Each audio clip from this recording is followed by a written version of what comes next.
What's up, guys? How's it going? It's Ray from CMA. So I'm in the shop tonight. I got my third project in here.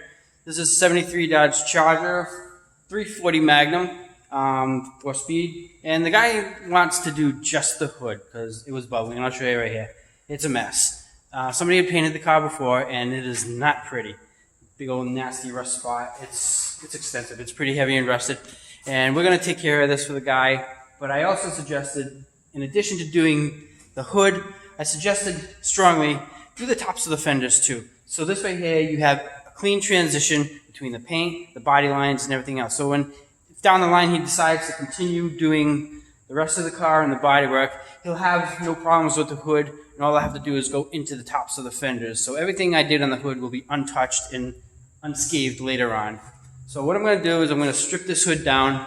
I'm going to hit it with the good old liquid stripper. I like the stripper because, yeah, it's messy in one way, but in another way it's not so messy because it's clean to the point that it's contained on the hood. It's not a sanding mess that's going all over the shop and dust is everywhere.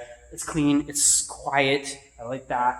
So we're going to get this thing down to metal and take care of this big mess of ugly spot here in the hood. And then once all that's good, once I got to that point, I'll check back with you and show you what's going on. All right, guys, have a good night. See you. Bye.